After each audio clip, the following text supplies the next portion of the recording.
बच्चों, आज हम आपको दिन और रात के बारे में चर्चा करने जा रहे हैं। यानी दिन कैसे होता है, रात कैसे होती है। पृथ्वी अपनी धुरी पर, पृथ्वी का एक धुरी है, एक्स जिसको बोलते हैं, उस पर पृथ्वी 24 घंटे में एक परिक्रमा यानी एक घूर्णन पूर्ण करती है। उसी 24 घंटे में जब एक घूर्णन पूर्ण हो जाता है, एक परिक्रमा पूर्ण हो जाती है अपनी धुरी पर, तो दिन और रात होता है। जो हिस्सा सूर्य की तरफ होता है वो दिन कहलाता है, जो सूर्य के विपरीत दिशा में होता है वो रात कहलाता है। तो मैंने कुछ ये चित्र बनाए हैं, उसके आधार पर आपको हम समझा रहे हैं। यानी ध्रुवों पर कभी 6 महीने का दिन होता है और 6 महीने की रात होती है। कैसे होता है?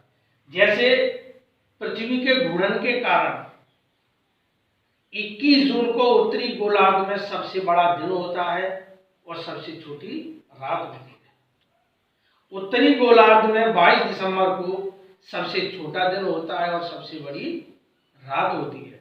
और 23 सितंबर और 21 मार्च को यानी पूरे विश्व में दिन और रात बराबर होती है। कैसे होती है ये स्थितियां हम आपको दर्शा रहे, प्रदर्शित कर रहे हैं। उसी स्थिति के अनुसार उत्तरायण और दक्षिणायन भी होता है। कैसे होता है इसकी स्थिति में पता चलेगा।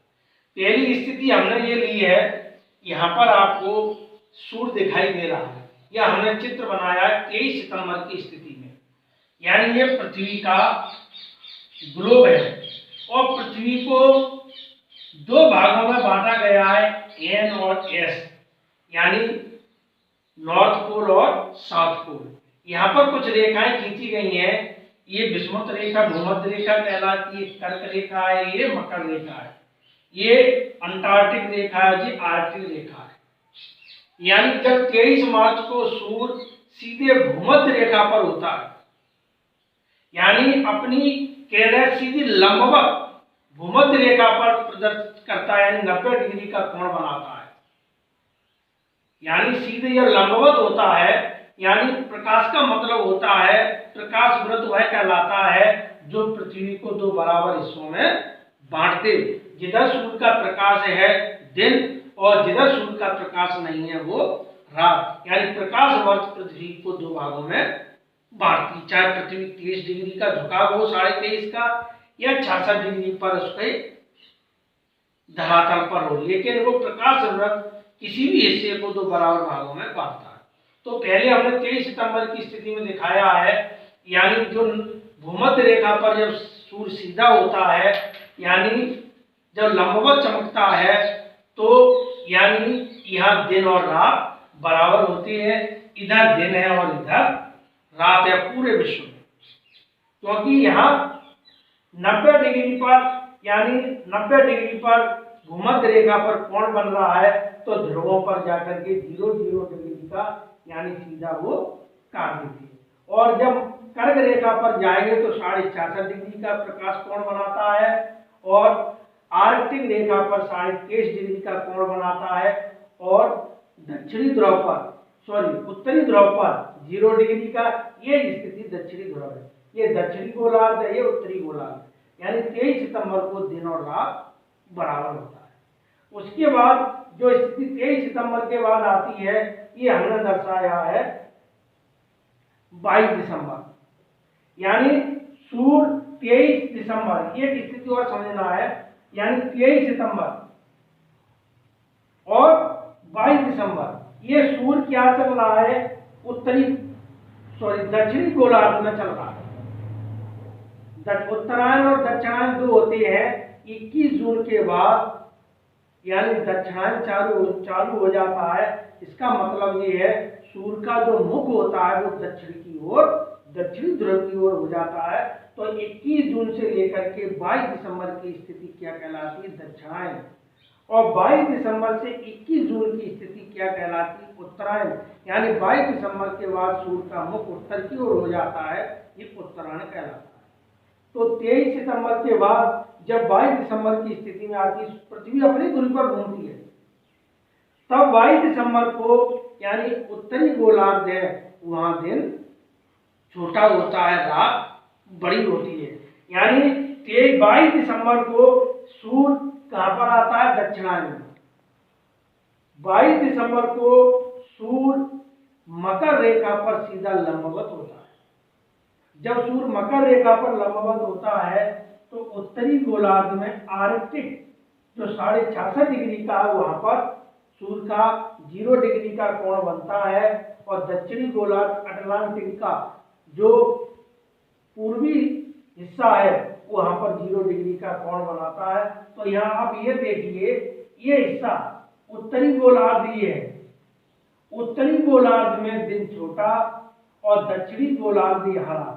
दक्षिणी गोलार्ध का ये मकर रेखा का नीचे का दक्षिणी है, ये दक्षिणी गोलार्ध में दिन बड़ा और उत्तरी गोलार्ध में दिन छोटा।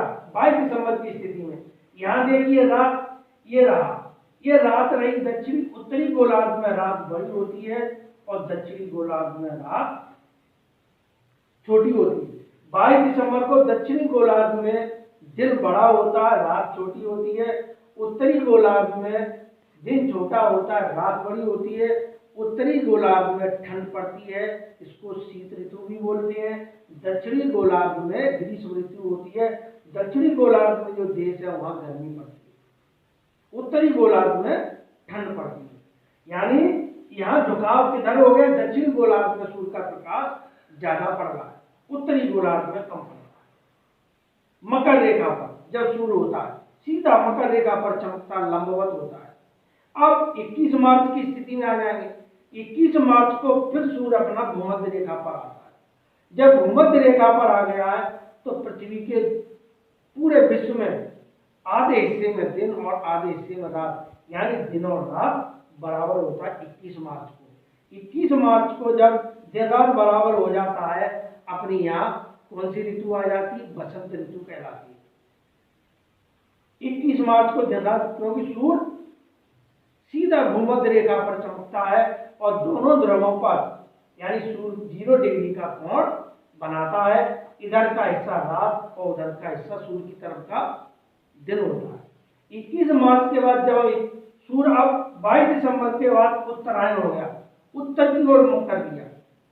जब यहाँ पर आकर के भूमध्य रेखा पर दिन रात बराबर हो गए और 21 जून को आकर के सूर्य अब कहाँ हो गया? कर्क रेखा पर। सूर्य कर्क रेखा पर सीधा लंबवत चमक रहा है और लंबवत चमक रहा है यानी 90 डिग्री का कोण बना रहा है। प्रकाश पृथ्वी को आर्कटिक का पूर्वी हिस्सा और दक्षिण का अंटार्कटिक का दक्षिणी हिस्सा ये 0 डिग्री में यहां से यहां तक 2 भागों में बांट रहा है। अब यहां पर देखिए, ये उत्तरी गोलार्ध का ये दिन है और उत्तरी गोलार्ध का ये रात है। तो 21 जून को उत्तरी गोलार्ध में सबसे बड़ा दिन, सबसे छोटी रात। दक्षिणी गोलार्ध में सबसे ये यहाँ पर जो दक्षिणी गोलार्ध में सबसे छोटा दिन और सबसे बड़ी रात। 21 जून को उत्तरी गोलार्ध में ग्रीष्म ऋतु होती है, इसको जून संक्रांति कहा जाता है। दक्षिणी गोलार्ध में ठंड होती है, वहां शीत ऋतु होती है। इस तरीके से पृथ्वी के घूर्णन के कारण यानी दिन और रात में परिवर्तन होता है, ऋतुएं बदलती है, कहीं ठंड होती है, कहीं गर्मी होती है, कहीं वर्षा होती है। यह पृथ्वी के घूर्णन के कारण होता है। इसी तरीके से ध्रुवों पर 6 महीने की रात और 6 महीने का दिन। कैसे? यहाँ पर आप देखिए करें, ये सितंबर की स्थिति में दोनों ध्रुव सीधे समांतर काटे जा रहे हैं, यानी 0 डिग्री पर प्रकाश वृत्त बढ़ रहा है। अब 22 दिसंबर को यहाँ देखिए दक्षिणी ध्रुव पर जो अंटार्कटिक रेखा है, ये दक्षिणी ध्रुव खुल गया, पूरा दक्षिणी ध्रुव प्रकाशवान है। यहाँ भी दक्षिणी ध्रुव में प्रकाश है आधा हिस्सा, और 22 दिसंबर को पूरा यहाँ पर आकर के आ गया 23 सितंबर की स्थिति में। अब अपन आ जाएंगे 21 मार्च की स्थिति में। यहाँ भी अपन देखेंगे दक्षिणी ध्रुव में यानी यहाँ प्रकाश है और यहाँ भी प्रकाश है। तो यानी कहां से 23 सितंबर से लेकर के 21 मार्च की स्थिति में दक्षिणी ध्रुव पर दिन होगा और उत्तरी ध्रुव पर रात होगी, क्योंकि यहाँ रात है। उत्तरी ध्रुव ये अंधेरे में ढक गया, ये देखिए 23 सितंबर से, यानी ये हिस्सा आधा हिस्सा अंधेरे में, आधा उजाले में, यहाँ पूरा अंधेरे में हो गया। अब यहाँ आधा अंधेरे में हो गया, यानी 23 सितंबर से 21 मार्च की स्थिति में दक्षिणी ध्रुव पर दिन होगा 6 महीने का, और उत्तरी ध्रुव पर रात होगी। 21 मार्च के बाद 23 सितंबर की स्थिति में यानी हमारा उत्तरी ध्रुव खुल जाता है। ये खुल गया, देखिए ये प्रकाश में पूरा चमक रहा है, यहाँ भी प्रकाश आ गया, और ये यहाँ भी प्रकाश में आधा चमक रहा है। यानी 21 मार्च से लेकर के 23 सितंबर की स्थिति में उत्तरी ध्रुव पर दिन होता है और दक्षिणी ध्रुव पर रात होती है। इसलिए कहा जाता है ध्रुवों पर 6 महीने की रात और 6 महीने का दिन होता है। जो देश हमारे आर्कटिक वृत्त पर है, 66.5 डिग्री उत्तरी गोलार्ध में आर्कटिक वृत्त पर है, वहां मिडनाइट सूर्य दिखाई देता है। जैसे नॉर्वे में 21 जून को मिडनाइट यानी मध्य रात्रि का सूर्य दिखाई देता है, क्योंकि 21 दिन को उत्तरी गोलार्ध के ध्रुव पर पूरे दिन 24 घंटे रात रहती है। तो यहाँ नॉर्वे में 21 जून को मध्य रात्रि का सूर्य दिखाई देता है। इस तरीके से पृथ्वी के घूर्णन के कारण 23.5 डिग्री के झुकाव के कारण पृथ्वी पर दिन रात में परिवर्तन होता है। कहीं दिन छोटा होता है, कहीं दिन बड़ा होता है। 6 महीने की ध्रुवों पर रात होती है, 6 महीने का ध्रुवों पर दिन होता है। और मिडनाइट सूर्य यानी 21 जून को उत्तरी गोलार्ध में यानी दिखाई देता है। हालांकि दक्षिणी गोलार्ध में भी दिखाई दे सकता है, क्योंकि दक्षिणी गोलार्ध में जो अंटार्कटिक ध्रुव है वो एकदम बर्फ की है, वहां कोई देश नहीं है, सबसे ज्यादा ठंड है, इसलिए दक्षिणी गोलार्ध में अंटार्कटिक पर कोई देश नहीं है, इसलिए यहाँ रात में भी सूर्य दिखाई नहीं देता। नहीं तो 22 दिसंबर को दक्षिणी ध्रुव पर भी मिडनाइट सूर्य दिखाई देना चाहिए। जिस तरीके से उत्तरी गोलार्ध में 21 जून को मिडनाइट नॉर्वे में, अकेला नॉर्वे नहीं है, और भी देश हो सकती है, लेकिन नॉर्वे का चला आ रहा है इसलिए नॉर्वे का नाम आ रहा है। तो इस तरीके से दिन रात में अंतर होता है। ठीक है बच्चों।